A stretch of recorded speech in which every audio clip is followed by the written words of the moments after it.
Dinagdagan ng madi mo ang kanyang supply sa mask. Dahil marami naghahanap sa madi mo ng puller. Aba, magkano nabili ko nito? Nawala ng resibo. At dagdagan daw dahil may kaibigan daw siya. But pagkatapos niyan, may isang kamadi tayo nag-order ng dalang supot ng mais. At naman, sa likod ng mabango at malinis na amo, may isang nanay na hindi pa nakakaligo.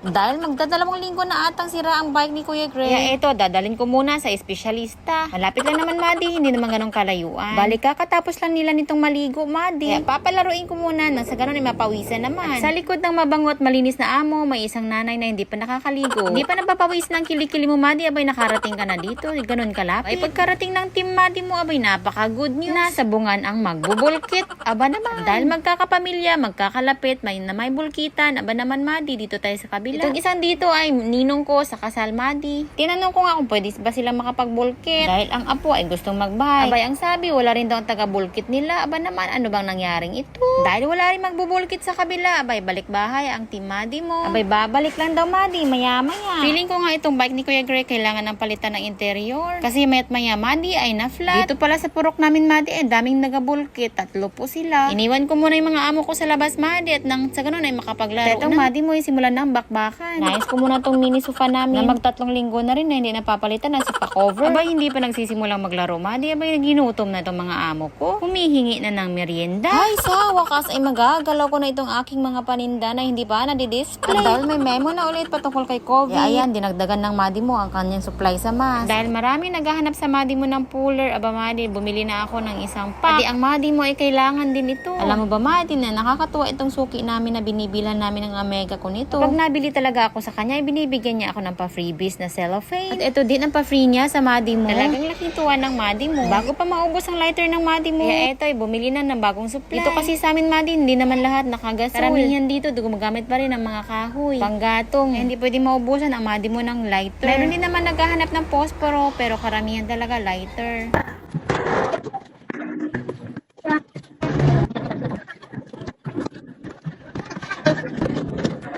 Nag-request na naman ng aking amo, nabibigyan daw siya ulit ng panibagong makakain. At dagdagan daw dahil may kaibigan daw siya. Ba naman? Okay. Tutuwa naman talaga ang Madi mo sa isa kong amo. Dahil kapag may kinakain yan siya, hindi pwede na hindi bigyan niya ang kanyang kaibigan. At dahil mabenta ang arko dito sa amin, kaya yan, dinagdagan na ng Madi mo. Nang sa ganun ay makatagal-tagal pang Madi mo makapamili ulit.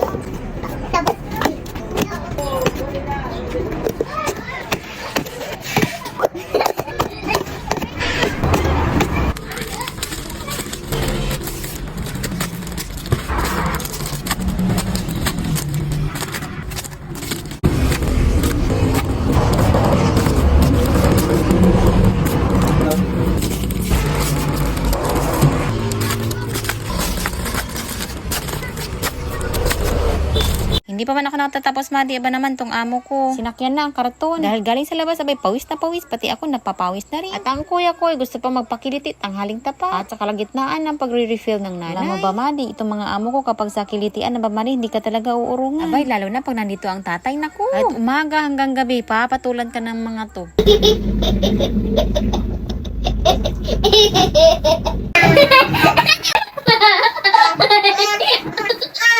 At patuloy lang ang Madi, kakapresyo dahil problema yan kung hindi mapresyohan. Ako po, Madi, kung ayaw mong matabla-tabla o di kaya malugi, presyohan mo na lang.